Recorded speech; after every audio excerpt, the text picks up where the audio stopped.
Hello दोस्तों, हमारे YouTube channel में आपका स्वागत है बिमलेश सॉल्यूशन में। आज हम पढ़ेंगे एसएससी क्वेश्चन पेपर जो 2009 और 10 के प्रश्न पत्र आए थे, उनको मैं आज सॉल्व करा रहा हूँ।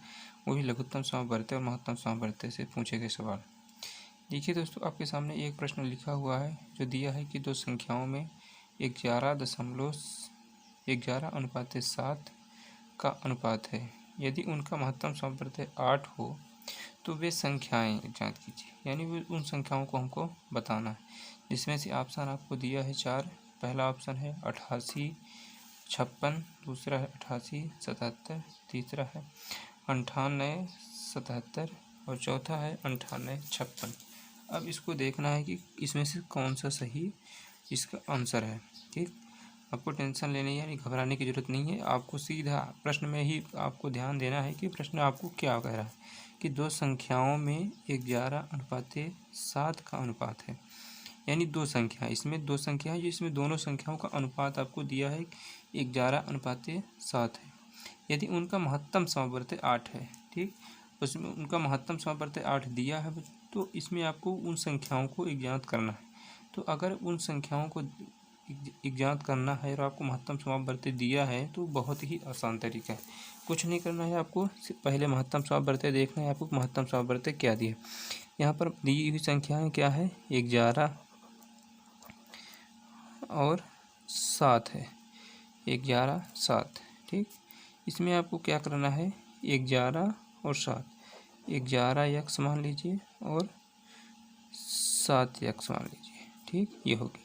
अब आपको ये x का मान ही दिया है, x का मान क्या दिया है, 8, x का मान 8 दिया। आप इनमें से गुणा कर देंगे, आपको तुरंत संख्या मिल जाएगी।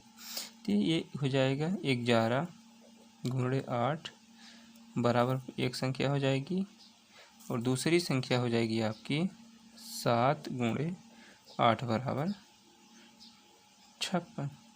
यही आपकी आंसर है। आपका पहला नंबर सही है, पहला नंबर सही है। इसके बाद आपको दूसरा सवाल आता है, वो भी है इसी से रिलेटेड।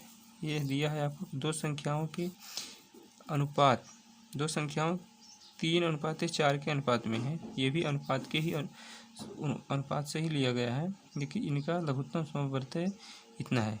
ठीक, वहाँ पर महत्तम समावर्ती दिया था और यहाँ पर लघुत्तम समावर्ती दिया। ठीक, वहाँ पर संख्याओं को पूछा था, यहाँ पर भी संख्या को पूछ रहा है।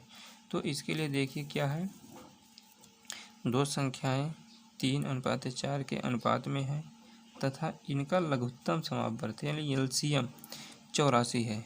इनमें से बड़ी संख्या कौन सी है, इनमें से हमको बड़ी संख्या ज्ञात करना है दोस्तों। क्या करना है, बड़ी संख्या ज्ञात करना है। यहाँ पर दोस्तों दिया है, ये देखिए, ये दिया है, ये इन संख्याओं का लघुत्तम समावर्ती 84 है, लेकिन उन्हीं दो संख्याओं का ये अनुपात दिया है। तो हम क्या करेंगे, यहाँ पर मान लेते हैं ये 3 है, 3:4 है, तो हम इनको मानेंगे 3x तथा 4x। ठीक, अब इनका भी हम एलसीएम निकाल लेंगे। इनका एलसीएम क्या हो जाएगा हमारा, 4×3 12x। 12x बराबर क्या दिया है दोस्तों, क्योंकि ये तो हमारा इनका एलसीएम हो गया और इनका जो एलसीएम दिया है दोनों का हम क्या करेंगे, तुलना करेंगे। तो ये हो जाएगा 12x बराबर 84। तो हमको x का मान निकालना है, x के बराबर ये हो जाएगा 84/12 बराबर 12×7 आ गया। ठीक, x का मान 7 आ गया, x का मान यहाँ पर 7 आ गया।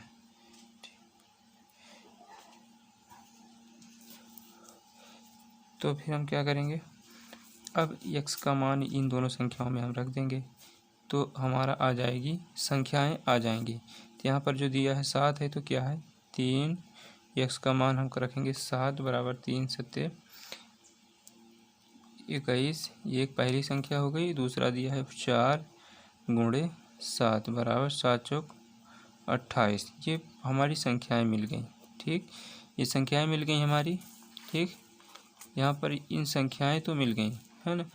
अब हमको इसमें से बोला है कि यहाँ पर देखिए दिया है इनमें से बड़ी संख्या कौन सी है। अब बड़ी संख्या हमको ये 28 है, यही हमारा क्या होगा, 28 ही हमारा आंसर है। आपको किस नंबर में दिया है, ये तीसरे नंबर में। यही हमारा सही आंसर है 28। इसके बाद आपको दिया है, अगला सवाल है कि दो संख्याओं 5 के अनुपाते 6 के अनुपात में है, यदि इनका महत्तम समावर्त 4 हो तो इनका लघुत्तम समावर्त ज्ञात कीजिए। दोस्तों यहाँ 3 क्वेश्चन दिए हैं, तीनों क्वेश्चन अलग अलग तरीके से हैं। हमारा मतलब ये होता है कि आप लोगों का कम समय में अधिक से अधिक जानकारी आपको मिले। ये नहीं कि एक ही प्रश्न, एक ही टाइप के प्रश्न को हम 10 प्रश्न कराएं आपको, जिसमें से आप भी बोर हो जाए, ऐसा नहीं।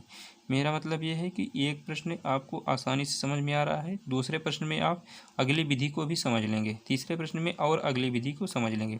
देखिए दोस्तों, तीनों प्रश्न मेरे अलग अलग टाइप के हैं। यहाँ पर दिया है आपको, यहाँ पर लघुत्तम समावर्त दिया था, इनमें से संख्या पूछा है, और पहले वाले सवाल में भी महत्तम समावर्त दिया था, उनमें भी संख्या पूछा था।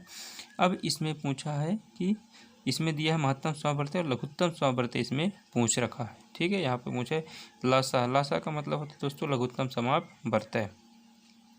तो चलिए देखते हैं, सवाल पे आते हैं, ज़्यादा बातचीत करने की जरूरत नहीं है।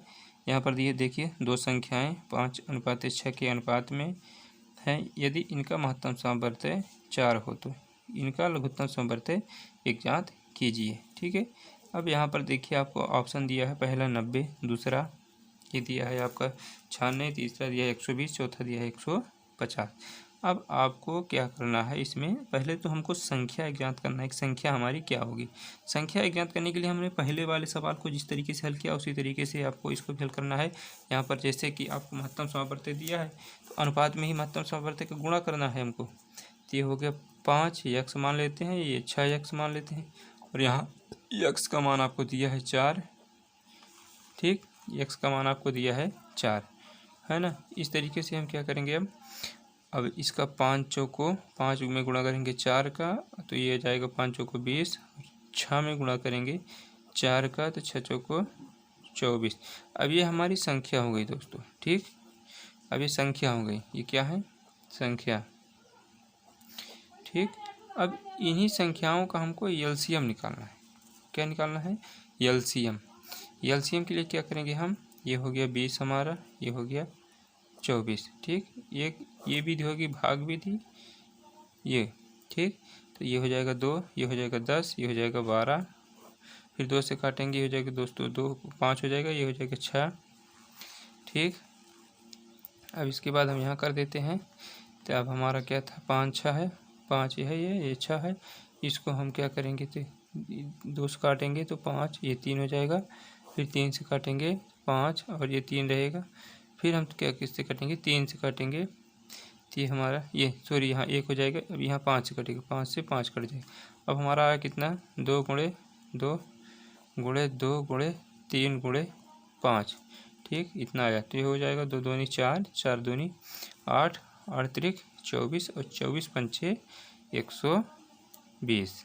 ठीक, यही हमारा क्या है, आंसर है।